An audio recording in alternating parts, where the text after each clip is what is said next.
Oke, berarti pertolongan pertama untuk nyeri sendi untuk netizen di rumah, rise tadi ya dok, resting, icing, compress, elevation. dan elevation. Oke, nah lalu kalau misalnya kita udah melakukan rise itu di rumah dokter,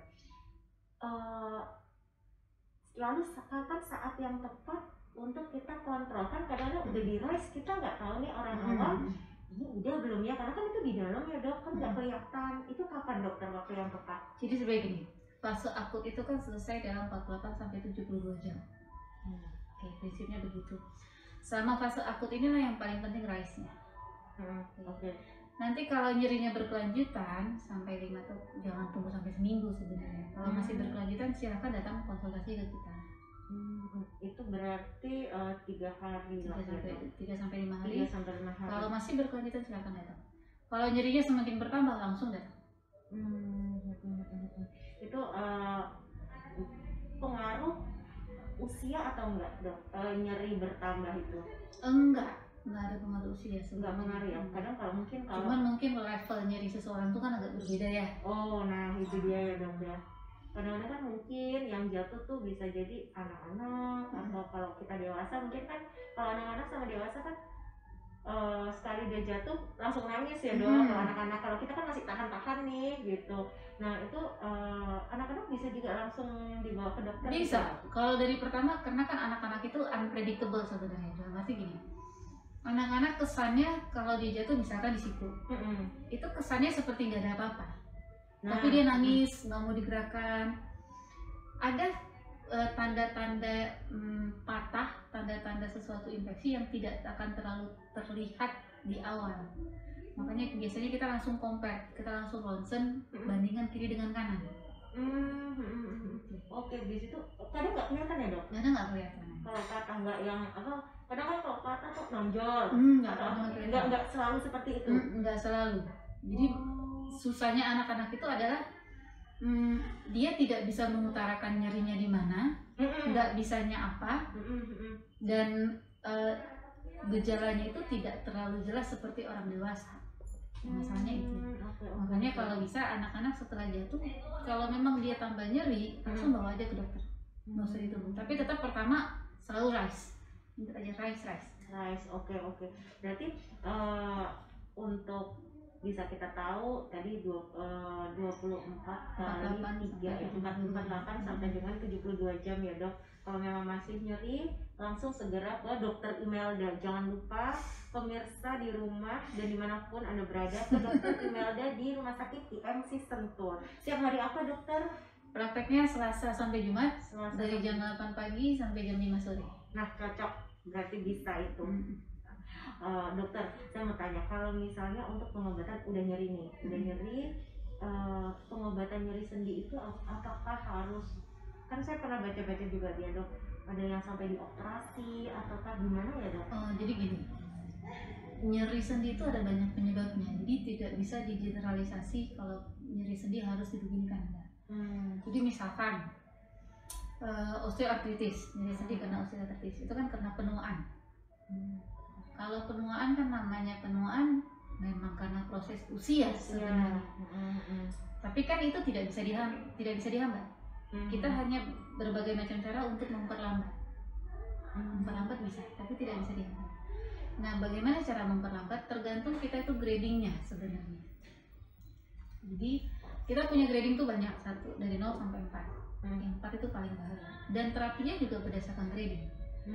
Jadi kalau masih tahap awal ada beberapa yang prefer untuk kasih obat nyeri plus fisioterapi. Fisioterapi itu membantu sebenarnya. Karena dia mengurangi radangnya, strengthening ototnya, dia ngajarin. Jadi dia akan mengurangi beban di lututnya. Cara mengurangi beban di lutut dia akan ngajarin begitu. Kemudian ada beberapa pilihan, bisa yang disuntik. Suntik itu juga banyak tipe. Ada yang suntik cuman untuk suntik radang, ada yang suntik untuk saraf, ada yang suntik yang terbaru itu katanya proloterapi, jadi merangsang sel baru. Ada yang suntik pakai PRP yang dari darah, ada yang pakai stem cell. Tapi itu semua sebenarnya salah satu cara untuk memperbaiki dan mengurangi nyeri. Tapi untuk menyembuhkan itu sudah tidak ada jaminan. Susahnya di osteoartritis itu. makanya kalau di osteoartritis itu tidak semua pasien kita suntik. Nggak semua ya? Enggak, kadang kalau kita rasa misalkan kaki pasiennya sudah kaki O, kalau kita paksa untuk suntik itu tidak akan baik juga ke depannya buat dia. Karena kaki O itu dia akan merusak mekanisme berjalannya, bebannya akan dominan di sisi dalamnya. Kalau kita suntik mengurangi nyeri, dia tidak akan ada alarm, oh ini sudah lebih berbahaya. Jadi justru yang kita takutkan itu. Tapi memang akan ada tempatnya kita untuk suntik, misalkan PRP, suntik pain intervention, mematikan saraf, itu ada tempatnya. Tapi beberapa kasus, tidak semua. Tidak semua ya. Jadi kalau misalkan rheumatoid arthritis, itu terapinya itu bukan terapi operasi jalan keluarnya sebenarnya. Terapi operasi itu kalau kita sudah melihat ada keterbatasan gerakan sendi. Kalau masih nyeri, gimana tuh dok? Keterbatasan jadi biasanya rheumatoid arthritis itu dia menyerang kiri kanan, bisa sendi kecil, bisa sendi besar. Jadi kalau dia yang tidak bisa menekuk begini jarinya, itu baru kita operasi. Jadi kalau ada kelainan fungsinya baru kita operasi. Kalau hanya nyeri-nyeri biasa, kita itu main suntik steroid bisa, tapi yang paling penting adalah manajemen reumatoidnya.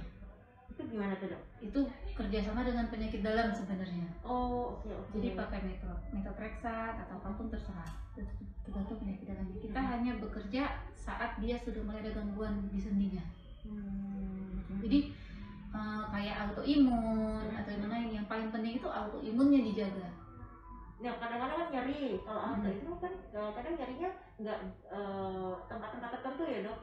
Nah itu bisa muncul di mana aja. Nah makanya yang jadi harus bersamaan, autoimunnya dijaga. Kalau mau disuntik nyeri silahkan, mau nggak ada masalah. Tapi yang paling maintenance-nya adalah autoimun, untuk obat autoimunnya. Jadi banyak nggak bisa sama sih treatmentnya. Nggak bisa sama ya, case by case ya dok. Case by case, dan harus tahu tingkat keparahannya juga. Nah dokter, kan ada juga nyeri terus tiba-tiba tuh kayak tulangnya ada yang nonjol gitu loh dok. Itu ada banyak sih. Ada kadang-kadang kan ada nyeri-nyeri terus lama-lama ada tulangnya agak nonjol. Itu karena apa ya dok? Jadi kalau misalkan kalau di jari itu yang paling sering bisa gout arthritis, asam urat, bisa reumatik. Itu biasanya kayak tulangnya numbuh. Kalau gout arthritis itu kristal. Kalau kita bilang kristalnya itu menumpuk di ujung-ujung. Kalau kayak osteoartritis itu tulang tumbuh sebenarnya. Nah itu bisa ya dok? Bisa. Jadi karena dia bebannya di situ terus-menerus, lama-lama lempengan tulangnya akan membuat yang baru untuk menahan bebannya itu. Tapi itu sakit. Sakit. Itu harus diambil atau gimana dok? Biasanya kalau memang kita lagi operasi, misalkan operasi ganti sendi, itu akan kita ambil, kita bersihkan semua. Karena itu akan membuat nyeri iritasi sebenarnya. Itu diambil terus digantikan yang baru atau gimana sih dok? Dikasih lempengan besi plus ada kayak, kalau kita sih bilangnya mirip polietilen, mirip plastik ya, tapi itu bukan plastik gitu. Tapi lempengan besi. Jadi kita cuma kikis sedikit sebenarnya. Oke. Makanya berarti dari nyeri sendi itu bisa kadang-kadang kan ada yang bilang ya nyeri terus tiba-tiba nggak tahu kenapa muncul tulang numbuh gitu. Nah itu berarti bukan karena apa-apa ya dok, berarti memang karena prosesnya itu begitu. Memang prosesnya demikian ya, soalnya kan kadang-kadang ada juga beberapa yang sudah lansia, saya lihat kalau misalnya berobat karena ada yang nonjol ke apa gitu, itu bukan karena terbentur atau apa. Enggak ya, memang prosesnya begitu. Memang prosesnya ya. Penyakitnya. Oke. Dokter, berarti kan tadi dokter menjelaskan bahwa ini adalah treatmentnya case by case ya dok. Untuk dokter untuk di kasus anak sendiri, lansia dan dewasa, banyaknya kalau di tempat praktek dokter yang paling banyak tuh kasusnya menyerang ke usia yang mana nih dok? Banyaknya itu usia 40 atas sih. Kalau anak-anak nyeri sendi itu sebenarnya agak jarang, kecuali dia infeksi ya, jatuh gitu tadi ya, atau infeksi. Memang ada, jadi kayak dia sering flu-nya itu masuk ke peredaran darah, infeksinya masuk peredaran darah nyampe ke sendi, itu bisa. Itu bisa ya? Ya. Oh dokter, ini ada dari netizen yang udah tanya @asisten VIP, dok olahraga apa yang disarankan bila kita mengalami gejala nyeri sendi? Jadi nyeri sendi itu kan banyak ya. Tergantung tempat. Jadi yang paling banyak kan lutut. Kalau olahraga yang paling disarankan pertama kali adalah sepeda statik. Dan sepeda statik itu ada teknik, jadi tidak sembarang. Gitu. Jadi RPM-nya dijaga dan tanpa beban. Biasanya dengan tahap awal itu RPM-nya tidak lebih dari 3, tidak pakai beban. Kemudian kalau bisa jalan dalam air atau berenang, itu sangat membantu. Berenang itu membantu ya dok?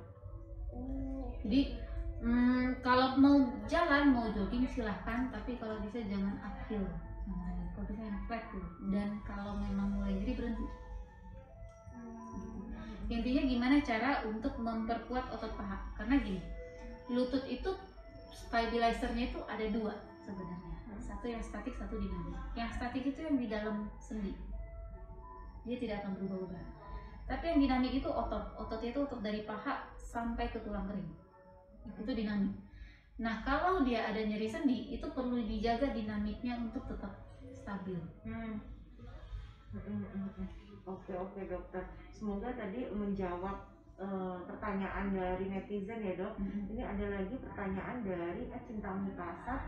Dok, kenapa setiap saya bangun tidur seluruh persendian terasa sakit? Padahal siang hari saya kerja tidak terlalu berat dan itu sudah saya rasakan 3 tahun ke belakang. Jadi gini, biasanya sih kalau orang paling sering kaku, kita bilang kaku pagi hari, morning stiffness. Itu ada ya dok? Ada. Jadi dia bangun tidur langsung kaku begini, nggak bisa ngapa-ngapain. Nanti setelah itu dia akan enakan. Biasanya sampai 30 menit. Itu gejala khas untuk rheumatoid arthritis sebenarnya. Itu khas itu dok? Khas. Oke. Jadi kalau saya sih sarankan dicek dulu semua. Kita harus tahu ini memang lokal atau sistemik, memang karena kelainan atau karena autoimun. Jadi harus dicek dulu semua. Gitu. Nyeri di pagi hari itu ada ya dok? Itu memang khas sekali. Memang ada khas ya. Saya sih kebayang kalau saya bangun tidur tuh tidurnya kurang dok. Ini udah bangun ya jam segini, maunya terus, tapi harus kerja ya dok. Ya? Jadi mau gaji ya? Jadi capeknya tuh belum selesai gitu. Berarti mbak belum olahraga. Jadi sebenarnya olahraga itu penting, kenapa? Itu menjaga vitalitas dan stabilitas kita sebenarnya. Siklus tidur juga akan baik kalau kita olahraga teratur. Mungkin awalnya kita awal olahraga itu kita akan terasa capek. Iya. Tapi setelah kita rutin, itu akan terbentuk siklus tidur yang enak, bangun pagi lebih segar. Nah itu bangun pagi ya aku udah bangun sih. Pengen tidur dulu 4 jam ya. Oke. Nah ini ada lagi pertanyaan dok. Berarti tadi untuk netizen yang sebelumnya boleh langsung cek ya dok? Boleh langsung, itu harus dicek semua. Itu harus cek ya, karena udah 3 tahun ke belakang dan every morning gitu loh dok. Oke. Nah ini ada lagi dari @Stefanus Octav. Dok mau tanya, kenapa ganglion sudah dioperasi tapi muncul lagi di sendi pergelangan tangan? Ganglion ini yang ganglion kiss biasanya ya. Pergelangan tangan di sini, agak jarang di depan, biasanya di belakang. Jadi gini, ganglion kiss itu gampang-gampang susah. Kenapa? Kalau dia ambil, namanya kista, itu ada bungkusnya. Kadang ada akarnya, kadang akarnya sampai ke kapsul sendinya. Gitu. Dan ganglion kiss itu akan recurrent tinggi kalau kapsulnya tidak diambil bersih. Berarti harus ngangkat sekapsul-kapsulnya. Yang susahnya ngangkat sekapsulnya kalau dia dalam sampai ke kapsul sendi. Gitu. Itu agak susah memang. Jadi memang kalau pada pasien itu selalu kita jelaskan, kalau kita rasa agak sulit, kita harus jelaskan mungkin bisa recurrent, bisa kembali. Gitu. Kenapa? Karena agak susah bersih karena dia terlalu dalam. Kalau cuma sekedar permukaan nggak terlalu masalah, tapi kalau dia terlalu dalam resiko dok. Kalau terlalu dalam karena kan kapsulnya kita buka, kapsul sendinya. Sedangkan dinding kistanya itu melekat di kapsul sendi. Itu yang susah sebenarnya. Jadi bisa terjadi. Bisa memang. Itu pemicunya apa dok? Kalau bisa. Sebenarnya ganglion kiss itu kan karena dia cairan dari sendinya itu keluar. Prinsipnya sebenarnya seperti itu. Kalau dia overuse, dia akan membesar. Semakin dia berputar-putar begini, dia membesar. Tapi semakin kita istirahatkan, dia akan mengempes. Nggak muncul-muncul lagi? Biasanya nggak muncul. Saya punya dan nggak muncul sampai sekarang. Oh gitu. Tapi kan kita kalau kerja gini, Itu dia. pasti ya Pasti begini-begini ya. mungkin nggak mungkin disuruh nggak kerja ya. Nggak gini aja kan, nggak mungkin ya dok. Maksudnya kan jangan ya. terlalu dipaksa begini-begini. Kalau dia sudah muncul, harus ada istirahatkan. Oke. Nah, berarti Pak Stefanus tadi boleh langsung kalau misalnya muncul kembali langsung ke Dokter Imelda di Rumah Sakit IMC Sentul, jangan lupa. Nah, untuk pertanyaan berikutnya ada nih dari Tony Arif Rahman, dok. Dok, kalau saya sering olahraga gym dan lari, apakah nantinya sendi lutut saya akan cepat nyeri, dok? Makasih. Enggak sih sebenarnya. Jadi itu tergantung cara memakai ototnya. Kalau ada orang yang paling penting itu sebenarnya pemanasan, selalu pemanasan. Kalau tidak pemanasan, dia akan mengenai lututnya, mengenai sendi. Jadi yang penting pemanasan ototnya sebelum running, sebelum nge-gym. Kemudian kalau mau nge-gym istirahat, nggak ada masalah. Saya tuh kalau lari gitu ya dok ya, itu suka kayak panas, nyeri banget sih enggak, tapi panas di tulang kering gitu loh dok. Itu memang nyeri, emang kayak gitu, kurang pemanasan tuh kenapa ya dok? Itu karena Mbak awal-awalnya belum pernah olahraga ya. Iya, jadi kayak on off Iya. On, habis itu offnya lama, ini cuma sehari. Tapi memang harus segala sesuatu sebelum olahraga harus dipanaskan. Jadi memang paling penting, kunci paling penting dalam olahraga itu pemanasan, bukan core-nya sebenarnya.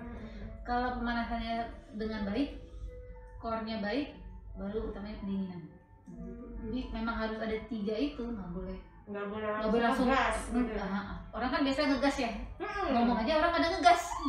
Saya banget dong. Oke, berarti buat bapak tadi Pak Tony ya kalau nggak salah, harus tetap diukur ya dok.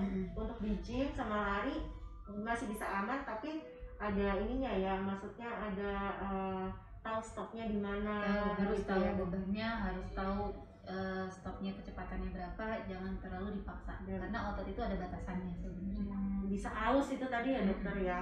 Oke, ini ada lagi dari Salsabila Rizky. Dok, kalau sendi sering bunyi bagaimana ya dok? Nyit. Dok, coba kayak pintu ya, nyit ya dok, nyit gitu. Jadi ya tergantung sih. Jadi gini, paling sering kan orang merasa nyeri, nyit itu sendi lutut biasanya. Tangan juga bisa. Kalau sendi lutut nyit itu kita ada yang namanya pika. Itu apa tuh dok? Jadi kayak penyambung selubung antara tulang paha dengan tempurung. Tapi dia rileks sebenarnya. Dan pika itu di luar sebenarnya. Jadi kadang kalau dia masuk ke dalam begini di antara tempurung dengan tulang paha, dia kan suka menggesek. Itulah yang nyit itu. Tapi sebenarnya nggak nyeri. Tapi bunyi. Nah kadang kita merasa nggak nyaman, mengganggu karena bunyinya sebenarnya. Itu bahaya nggak dok? Sebenarnya nggak bahaya, kalau tidak mau diapain juga tidak masalah sebenarnya. Yang kita khawatirkan kalau dia orang tua bunyi. Nah itu kita berpikir tuh biasanya paling sering bunyi itu kalau naik turun tangga, dari duduk ke berdiri, itu biasanya kan gesekan antara tempurung dengan tulang paha. Kalau itu sudah bunyi dan mengalami nyeri, yang kita pikirkan adalah berarti pasien itu ada osteoartritis. Berarti dia sendinya sudah mulai aus. Akhirnya tempurung ketemu sama tulang paha. Atau bisa jadi otot pahanya yang terlalu lemah. Jadi tempurung itu digerakkan oleh otot paha ini semua. Kalau dia terlalu lemah, dia tidak akan bisa menarik, akhirnya tergesek dengan tulang paha. Terus sakit itu pasti. Iya, makanya prinsipnya pertama adalah strengthening otot. Gitu. Jadi fisioterapi itu tidak boleh dilepas sebenarnya. Kalau sudah merasa enakan, stretchingnya tetap dijaga. Oke dokter, karena itu kan nggak bisa langsung instan ini sembuh, habis itu nggak ada terus nggak pernah latihan lagi. Biasanya kan pasiennya gitu, udah sembuh dok, habis itu datang tiba-tiba kenapa lagi? Kambuh lagi. Kenapa? Nggak pernah saya, sehingga Nggak pernah kan sudah sembuh. Nah, benar. Oh, oke. Karena itu ya stretchingnya nggak dijaga ya dok ya. Oke, dokter, saya mau tanya, kalau misalnya nyeri sendi ini turunan atau bagaimana dok? Yang turunan itu autoimun sebenarnya. Oh, autoimun itu turunan. Oh. Jadi dan autoimun itu bisa menyebabkan berefek ke nyeri sendi bisa. Jadi kalau dibilang kayak osteoartritis, bursitis tuh kayak bursa, jadi kayak lemak-lemak di sini tapi meradang, itu nggak turunan. Oh, itu nggak turunan. Itu karena lemak-lemak meradang itu karena obesitas atau gimana? Biasanya karena benturan atau karena sportnya yang salah. Oke. Berarti nyeri sendi itu bukan turunan ya dok ya? Kecuali autoimunnya iya. Autoimunnya iya, oke.